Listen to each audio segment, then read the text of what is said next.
So here's a myth that I want you to just think about really quickly. The myth is that, oh, if a woman knows or is told and is talking about polygyny, that when it comes or happens, then she'll be more accepting of it or it'll be a lot easier for her. That's a myth. There's no actuarial data that we can look at to see if that's the case.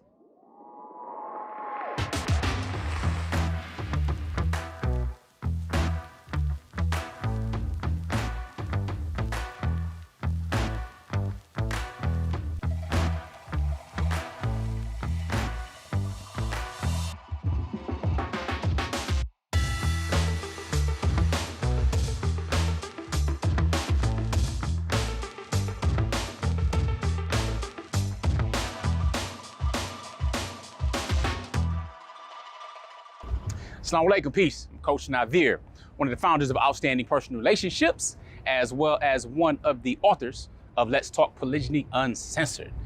With that being said, today, I want to share something with you that's very important. It's really directed at the men, all right? Because again, I'm the coach that helps men get their shift together, all right? So with that being said, here's the thing. When it comes to polygyny in particular, and for those of you who don't know what polygyny is, or you might be confused, there's a term that many people already know as polygamy. Polygamy means people who are married to more than one spouse. So it's not restricted to any specific sex. Polygyny, which we usually mean when we say the term polygamy, is a man or a husband who is married to multiple women. Then there's polyandry, which is a woman who's married to multiple husbands. All right, just for clarity of the term, because again, words are important. But I want to discuss a few of the big mistakes that I made when I embarked upon my polygynous journey, if you will. And one of those is a strength in an area that we automatically think runs parallel into another area. So as many women already know, men love to compartmentalize. We could take something, hey, it's not related to this, it's over here. And in the whole picture, we see it as one thing in this area. So let's focus on this area. It has nothing to do with that necessarily. We operate that way. Kind of easy for us. So one of the first things I had the assumption that the same leadership skills that I possessed, the same leadership skills that I did in business, were able to go ahead and be moved on over to my family structure. Now, to be fair, the same leadership principles absolutely apply, but the way they're implemented is a little different. All right, I'm personality type wise, if you look at the MBTI, and if you don't know what that is, then check in the description. I'm an INTJ. So with that being said, I'm a lot more rational. That is one of the nicknames given to an INTJ is the rational mastermind. It's about 2% of the population. So it's relatively rare. But with that being said, I look at myself as being logical and more rational. So the mistake I made with leadership came in, okay, well, here's polygyny. Polygyny is well known. It's something that's been going on throughout history. There's a massive need for it. And since it presented itself, and I'll get into that in a second, and I initially wasn't really interested because I felt I had to be at a certain level financially and everything else. So I was like, nah, but presented itself. And I'm like, okay, cool. I evaluated some things and I'm like, I looked at myself, I took inventory. Didn't really know how to take inventory at the time because polygyny exposed you to dynamics that you're not familiar with. So I assumed, okay, my same leadership skills, I'll be able to move it over here. And I rationalized, look, I already know I'm a good man. I know some of you might think, oh my God, it sounds so narcissistic. You're such a good man. You get those in the comments. I know woman, sister, whatever. You'll see those in the comments. All right. Now, on the other hand, we're told to make sure you have good self-confidence. Make sure it's already demonstrable. You can look at your past and see that. You can see what you're doing in your family. You want to make sure your children have high self-esteem. So we tell them that they love themselves, that they're highly intelligent, and they should say that to themselves. And then it's like, yes, we're boosting their self-esteem and their confidence. So I already know I'm a good husband. That was already in the works for over 15 years. So that's not disputable. I'm just saying what facts are.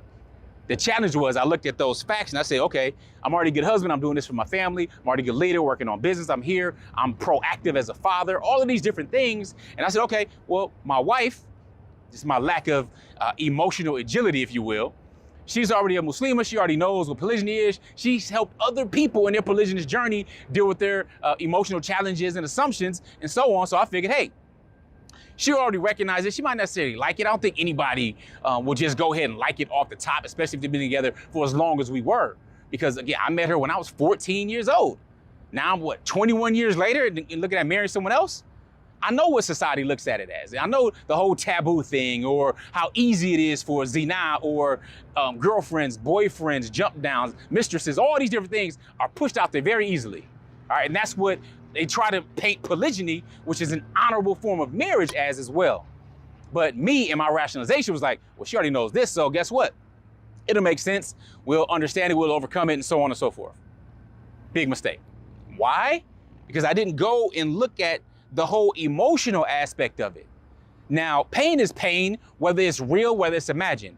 You go to a doctor, and if you have any children, you've been to a doctor and they need to get a shot to get some blood drawn on them, like hyperventilate, all this kind of stuff. Then it's a pinch and it's over and they lived, surprisingly, right? But all that extra fear was real, even though it was unwarranted. Or we may feel it may be unwarranted for our wives to have certain feelings or experiences and all this kind of stuff, because again, they can experience pain even if something has not happened. So here's a myth that I want you to just think about really quickly. The myth is that, oh, if a woman knows or is told and talked about polygyny, that when it comes or happens, then she'll be more accepting of it, or it'll be a lot easier for her. That's a myth. There's no actuarial data that we can look at to see if that's the case. But there are people we can look at and say, you know what, my husband's telling me about it for a couple years and it didn't lessen the pain. It actually made it worse for some people. They say, you know what, I was counting down D-Day for when that time was gonna happen, and I just wished I would have known until after the fact. Then you have those that imagine and say, you know what, if I'd have known, at least I could have prepared. There's truth on both sides of it. But the point is that there are challenges emotionally that me as a rational man did not see. And in doing that, that was a mistake by not making sure I raised my emotional intelligence to deal with it up front. That's why we say, you know what? Have the hard conversation first. Before you get married, preferably. If you've never been married before, you wouldn't know anyway. You're not like, you don't have an experience. So if you haven't been married, and it's like, you're trying to get married in monogamy. At least that's where I was. So with that being said, I thought these skills in leadership would easily transfer over here, and they didn't. Because when it came time to building a team, when it comes time to growing a business, you have a business plan. You have contingencies in place. If these things don't work, or this fails, or something doesn't go right, or you don't hit these numbers, then there are different things that you can focus on doing. I didn't utilize all of those things when it came to practicing polygyny. I said, all right, this looks good. This is how this can work. I can see this going like this. This can be a vision for the family. This can help build legacy. So I saw it from that perspective, which is okay, but I didn't go deep enough. So why didn't I go deep enough? Well, we don't have and didn't have an outstanding personal relationships like you have right now. And I said it before, and I'll point the finger again. I could point the finger. I read plenty of books. Didn't really watch many videos because they didn't exist at the time, over 12 years ago on polygyny. Now we're thankful to be breaking through, and other people are really joining in and training and putting information out there regarding polygyny, because it doesn't get its fair airplay when it comes to marriage. So it didn't have the resources. Then our religious institutions, at the same time, didn't offer practical advice on how to deal with the psychological issues, the emotional issues, or how to actually live well with another human. Let alone, we're still living in a society where regular, normal, traditional marriages fail at over 50%. But just because you have a more than 50% chance of failing in marriage, meaning that the marriage fails, that doesn't mean, it was a failure per se, depends on how you measure it. That doesn't mean you no longer get married. Doesn't make any sense, right? So it didn't have the tools. So here's the other part. Not having that, in being patient and waiting and learning and so on, instead of working toward a lot more repair. So for example, with Coach Fatimah, I reassured her, I did these different things, did stuff with the children. So I was being proactive in that part. But I still delayed utilizing my leadership to paint the vision the way I wanted it, because she asked me very early on, she said, okay, how is this thing gonna work? What's my relationship gonna be with her? I mean, how is it gonna work? So she was looking and coming to me for leadership. She was coming to me to see what my vision was. And at the time, I just gave her the broad array of options to make her own decision. I was like, in reality, you don't really have to be friends. I would prefer that minimally being courteous and cordial. And she was gonna do that already. She's a woman, she's mature, But in reality, I already had a vision of how my family looks today a dozen years ago. But I was being gentle and reassuring, say, here are the different levels, you can kind of choose, and it's really up to you. When I should have did, what I did a few years after that, was like, look, This is not how this goes. I don't like how this is look. Eid is gonna be over here with this and over here. And nah, this is how we gonna roll. This is our family. Everybody's under my protection. And this is how I want it to be. And this is how it should be. This is how we gonna move forward as a unit. Now, it wasn't just some unilateral, this is how it's gonna be, everybody get in line. Okay. Nah, it didn't operate like that. But it operated as, this is how we can really do this thing. Our children are growing, we're investing in personal development so we can manifest the best way to do it. And the great part is we were able to go ahead and re-engineer, reverse engineer, if you will, look at the good parts, look at the challenging parts, and say, all right, these are some of the mistakes I made. So that's what I want to share with you. I mistakenly thought that some of the skills in other areas of life that cause success in these other areas would easily translate in this side, run parallel, and cause success here. The difference is the leadership is absolutely needed, but it's a different type of leadership and more compassionate leadership and more understanding leadership that goes with your family. Because when you're running a business, somebody, look, I already learned, you should be slow to hire, quick to fire. And it's easier to run with 1,000 people to carry a dead person on your back. So these are just some principles, right? It's easier to give birth than to raise the dead.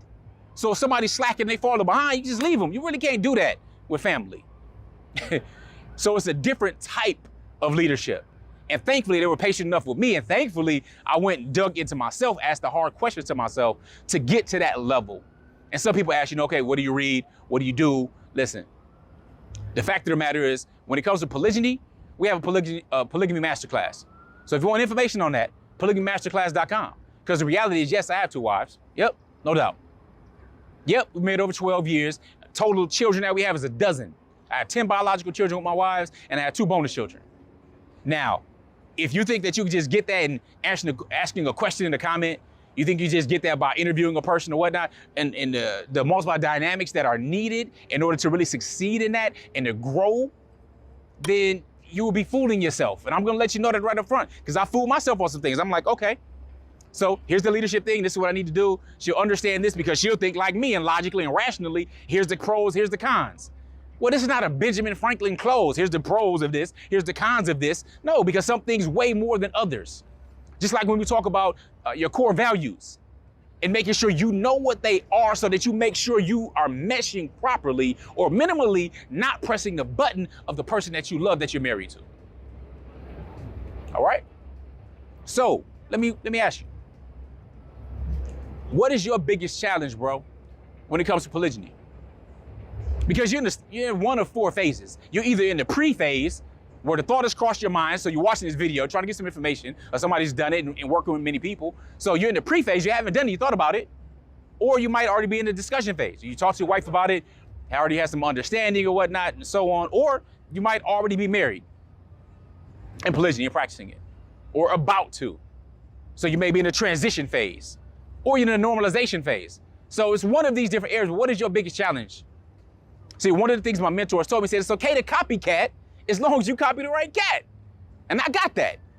When they say don't reinvent the wheel, I get that.